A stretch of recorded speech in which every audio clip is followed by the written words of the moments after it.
Bueno, estamos llegando al final del congreso. Voy a hablar ahora yo. Mi ponencia es los vínculos en la adversidad y lo voy a hacerlo desde mi persona, ¿no? Porque realmente podríamos decir que la adversidad temprana es lo que a mí me ha llevado a hacer lo que hago, ¿no? Las dificultades que he enfrentado me han motivado a explorar a fondo todo el tema de la adopción. A través de la terapia sistémica, pues yo he aprendido a ver esta experiencia como una oportunidad de crecimiento en lugar de percibirla como una tragedia. Entonces, les voy a contar un poco cómo ha sido para mí la adversidad temprana. Yo nací el 18 de agosto de 1968 en Barcelona, en la clínica de Lourdes que la gestionaban pues las hermanas de las siervas de la Pasión. Mi mamá decidió entregarme en adopción cuando nací, o por lo menos eso creo, ¿no? Ya que realmente esos tiempos en esa clínica, bueno, las adopciones no eran del todo claras y hubo bastantes robos, aunque yo he de reconocer que por lo que he visto en constelaciones realmente fue una decisión tomada por mi mamá. Y siempre queda el punto de qué habrá ocurrido, ¿no? Que es fácil que no pueda tener ya a estas alturas nunca una respuesta. Yo muchas veces me he preguntado, pues, cómo es el embarazo de una persona que sabe que no se va a quedar con su hijo. ¿Se vinculaba conmigo? ¿Me hablaba? ¿Me ignoraba? ¿Me odiaba? ¿Qué pensaría de mí? Quizá yo era un estorbo para ella. Y aunque ahora me cuesta decirlo, también pensaba, quizá me amaba. Entregar a un hijo en adopción también puede ser un gran acto de amor. ¿Y cómo me debía sentirme yo en el útero de mi mamá? Me sentía amada, me sentía rechazada, me sentía ignorada. ¿Y cómo me afecta todo eso, no? Cuando hablamos de la adversidad temprana, sobre todo de las personas que hemos sido separadas de nuestra mamá, en los primeros días se supone que no recordamos eso, pero en cambio yo no recuerdo el trauma, pero sí he visto las consecuencias de este trauma en mí, ¿no? Cuando yo nací, había dos familias que esperaban bebés. Una, si era niño, iba con una familia, y si era niña, pues iba con la otra familia. O sea que partiendo de esta premisa, si yo hubiera sido un niño, hubiera tenido una vida totalmente diferente. No solo por el hecho de ser hombre, sino porque me hubiera criado en otra familia con todo lo que eso conlleva, ¿no? Padres diferentes, educación diferente, forma de entender la vida diferente, posiblemente estudio, creencias y fidelidades diferentes. Mi madre adoptiva conocía a Sor Montserrat y a Madre Marina, porque ella de pequeña estuvo mucho tiempo en ese hospital ingresada. Y ahí fue cuando entabló una amistad con ellas. Cuando mis padres adoptivos vieron que no podían tener hijos, pues fueron ahí para poder adoptar a una niña. Especialmente era mi papá el que quería una niña. Entonces, al nacer niña, las monjas llamaron a mis padres adoptivos, estos avisaron a los abuelos y todos el mismo día de mi nacimiento, a las horas de vida, vinieron a conocerme, ¿no? Os digo que imaginar, ¿no?, el impacto que supone esto para un bebé. No solo acabas de nacer con todo el esfuerzo que eso supone, respirar por ti mismo, el sistema digestivo que empiece a funcionar, el cambio de temperatura, de estar en la barriga de mamá a la temperatura exterior, pasar de ser uno con mamá a estar sola en la cuna, y además el hecho de ya no ver nunca más a tu mamá, no sentir más su energía, su calor, su protección. Evidentemente, esto al bebé, aunque no pueda explicarlo, queda una impronta en nuestro cuerpo, en nuestro inconsciente. Al día siguiente, mis nuevos padres ya vinieron a llevarme a casa con ellos. 2 días de vida, y podéis imaginaros, ¿no?, cuántas experiencias. Mis padres tenían muchísimas ganas de tener hijos, llevaban años intentándolo, y finalmente yo llegaba a cumplir sus sueños y deseos de paternidad y maternidad. No era lo que habían deseado, pues ellos querían un hijo propio, pero como eso no se dio, yo era el premio de consolación. Y esto ocurre en muchas adopciones, ¿no? Muchas adopciones no son la primera opción para los padres, son después de haberlo intentado, ¿no? Hay familias que lo intentan a nivel normal, después pasan por la inseminación in vitro, y cuando nada funciona, llegan a lo que es la adopción. Con lo que le había costado a mi mamá convertirse en mamá, no estaba dispuesta a arriesgarse y a perderme o que le quitaran a su hija. Así que por eso, al ser amiga de las monjas, le pidió que el nombre de mi mamá biológica no constara en ningún sitio, para evitar que mi madre biológica pudiera recuperarme o contactar conmigo si así lo deseaba. Así fue como yo perdí la posibilidad de contactar y conocer a mi familia. La verdad es que yo no recuerdo gran cosa de mi infancia, aunque supongo que fue como la de la mayoría de niñas que no han pasado por la adopción, marcada pues por el amor, las carencias, la atención, los miedos, los cuidados y la disponibilidad de los padres, ¿no? Yo que ahora también tengo un hijo, pues veo que en realidad nuestra maternidad y nuestra paternidad está muy marcada por todo aquello que nosotros hemos vivido y por la personalidad que hemos ido desarrollando a través de lo que hemos vivido. Aunque no tengo recuerdos, mi madre me explicaba anécdotas de cuando yo era pequeña.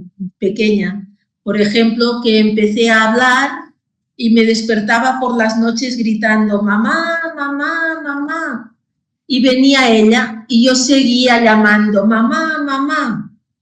Pensaba que como era un bebé no tenía memoria de lo que ocurrió, pero no es así. Que desaparezca tu madre, realmente cuando más la necesitas queda grabado en el cuerpo y en el ADN. Hay algo en nuestro interior que lo sabe, ¿no? Muchas familias me dicen, ¿cuándo decírselo al niño? Porque no lo sabe. Y no es verdad. Los adoptados, aunque sea de una manera inconsciente, lo sabemos. Ahí lo importante es validar al niño lo que siente, ¿no?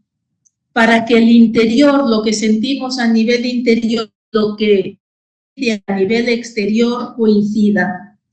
Porque si sientes una cosa y te dicen otra diferente, tiendes a pensar que la verdad es lo que te dicen los adultos, con lo cual empezamos a dudar de nosotros y a desconectarnos de lo que sentimos.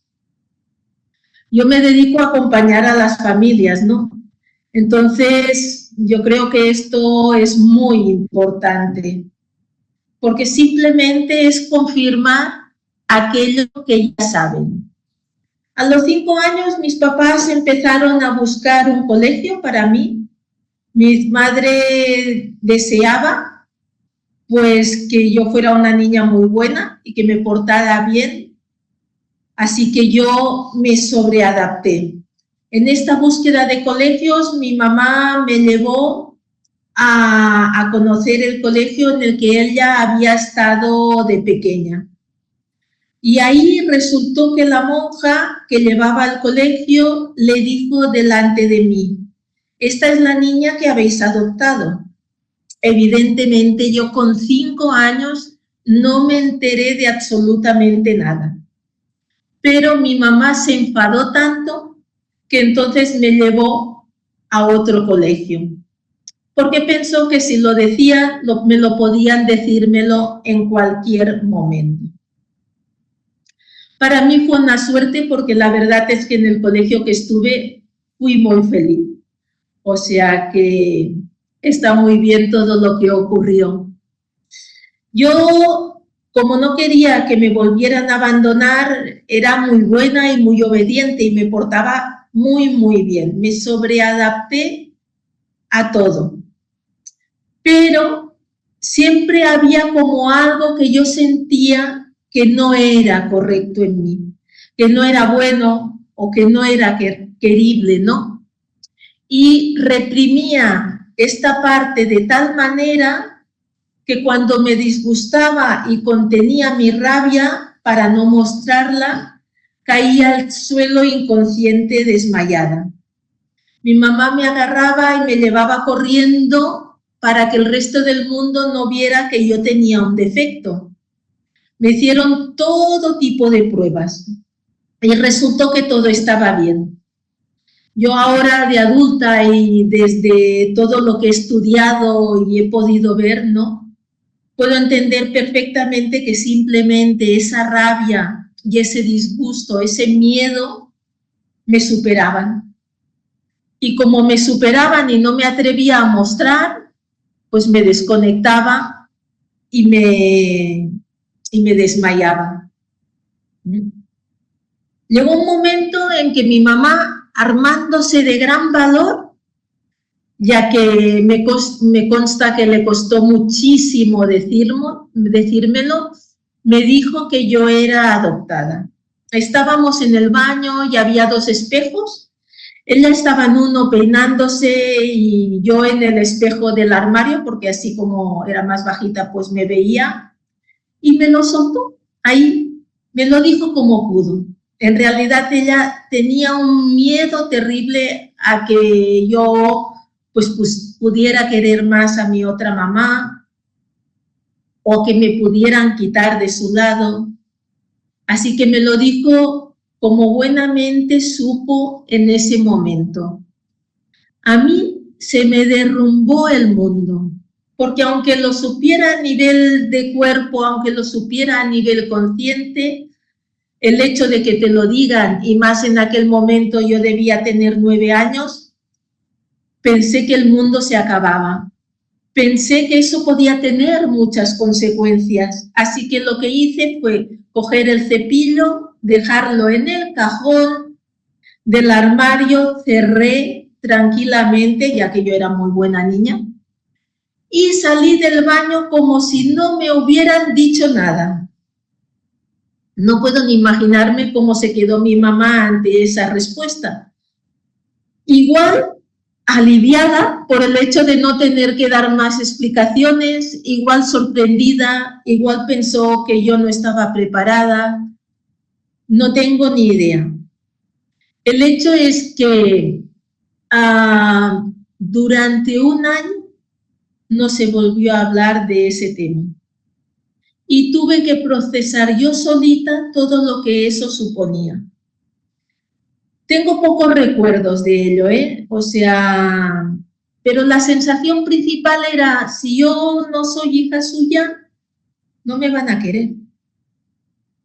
Y actué, pues, como todas las niñas cuando intuyen quiénes son los Reyes Magos, ¿no? No digas nada, a ver si así a lo mejor, si lo dices, pues se acaban los regalos. Yo también disimulé y seguí como si no me hubiera enterado de nada. Al año se lo conté a una amiga y esta se lo contó a su madre y su madre se lo contó a la mía. Y entonces fue cuando volvimos a hablar del tema. Y entre otras cosas, lo que me dijo mi madre es que yo no debía explicarlo, ya que no era algo de lo que yo debiera estar orgullosa, ¿no? La mente de un niño hace asociaciones curiosas. Yo pensé que si no tenía que estar orgullosa es que me abandonaban por mi culpa. O sea que reiteraba el que algo estaba mal en mí. Y así pues seguimos evitando el tema. También hay que poner todo esto en contexto, ¿no? Porque yo tengo 55 años. Actualmente los padres adoptivos tenéis muchísima más formación, hay mucha más información, todo está mucho más a la vista. En aquel momento estas cosas se hablaban poco, ¿no? Una vez recuerdo que unos vecinos avisaron a mis padres porque una mujer decía ser mi mamá y estaba en el pueblo y quería ir a casa a hablar con ellos o quizá a conocerme, no lo sé. Mis padres se asustaron un montón y me llevaron corriendo a casa de unos amigos porque si aparecía mi mamá nunca me encontrara. Tuve la sensación de que mi mamá biológica era un monstruo que podía arruinar mi vida. Era algo malo que ella apareciera y que posiblemente ella era mala. Hoy en día me pregunto si mi mamá era mala, yo que llevo su ADN, yo también era mala, ¿no? Recordar ese dicho, ¿no? De tal palo, tal astilla. Mis padres fueron unos buenos padres. Tenían sus miedos, sus carencias, su personalidad, y me dieron todo lo que ellos pudieron. Me dieron una educación, un techo, sustento, vacaciones, me vistieron, me cuidaron. Cuando estuve enferma, me amaron, me abrazaron, y por todo lo que hicieron por mí, les estaré siempre eternamente agradecida. Fue el conjunto de todo lo que he vivido lo que me convirtió en la persona que hoy soy, ¿no? En las relaciones siempre tuve muchas dificultades, porque buscaba en mis amistades o en la pareja la incondicionalidad que solo los papás pueden dar. Las amistades eran lo más importante para mí. Priorizaba sus necesidades a las mías, permitía incluso el maltrato con tal de que no me abandonaran. O si veía que la cosa iba a ir mal, yo abandonaba antes de que me hicieran daño a mí. Tampoco permitía que me conocieran profundamente, porque pensaba que había una parte de mí que no era muy correcta y procuraba no mostrarla y que no pudieran acceder a ella, por lo que tampoco permitía que accedieran a mí. Empecé a tener sueños recurrentes. Yo estaba en casa y llamaban a mi puerta, iba a abrir y era un hombre. Yo le preguntaba qué quería y él me decía que era mi papá. Yo lo invitaba a entrar, hablábamos durante un rato, le preguntaba por mi madre y él me decía que la buscaría y hablaría con ella. Yo le pedía fotos y él me daba una de ellos de jóvenes. El sueño se ha mantenido, la verdad, a lo largo de mi vida y ha ido como variándose y adaptando al momento vital, ¿no? Bueno, la verdad es que, como podéis ver, ¿no? Todo lo que serían los patrones que la mayoría de personas que hemos sido adoptadas vivimos, yo también los he vivido, aunque fuera adoptada el mismo día que nací. En la adolescencia empecé a preguntarme quién era yo, me sentía bastante extraterrestre, veía al resto de personas diferentes a mí, y para saber quién eras yo tenía que saber de dónde venía. Por eso deseaba empezar mi búsqueda de orígenes. Pero nunca me atreví a planteárselo a mi madre, ya que la quería mucho, y sabía que a ella le dolía el no ser mi mamá biológica. Y también cuánto miedo tenía de perderme. Así que antepuse las necesidades de mi mamá a las mías y no investigué, hasta que de mayor si ya decidí hacer la búsqueda de orígenes con diferentes métodos y no he encontrado nada. Esa necesidad de saber quién soy, yo la enfoqué hacia otro cauce, ¿no? Y fui hacia más la búsqueda de la espiritualidad y en la terapia. Ahí es donde yo me he ido formando pues en diferentes disciplinas. Estoy licenciada en psicología, soy terapeuta Gestalt, soy facilitadora de constelaciones, pedagogía sistémica. En realidad, cuando yo me formaba en terapia, lo hacía para sanarme a mí. Ese era mi primer objetivo, ¿no? El poder conocerme, el poder sanarme. Y realmente así fue. En las constelaciones familiares yo encontré mis raíces, encontré mi familia.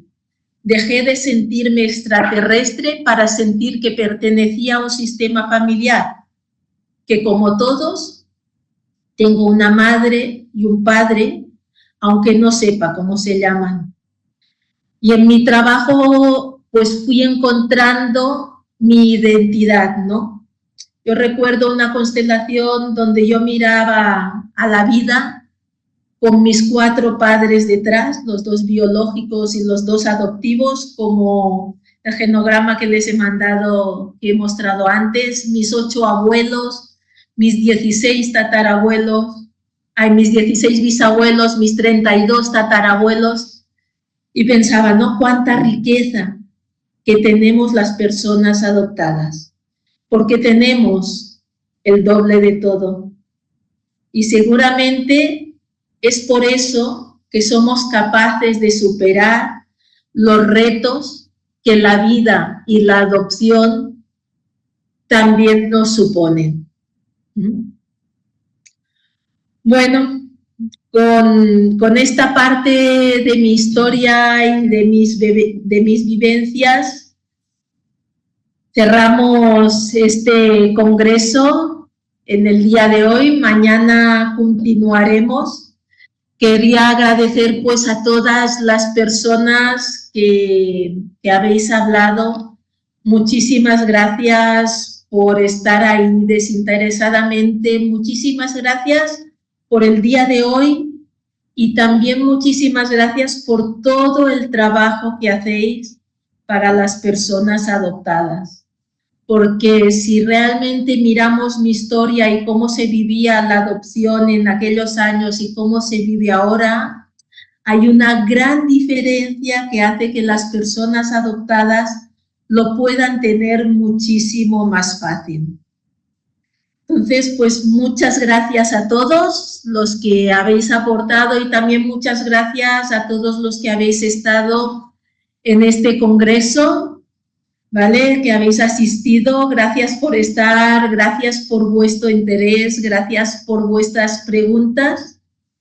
Y mañana pues continuamos, mañana un poco más, nos encontraremos a las 4 hora española. Un fuerte abrazo a todos. Gracias.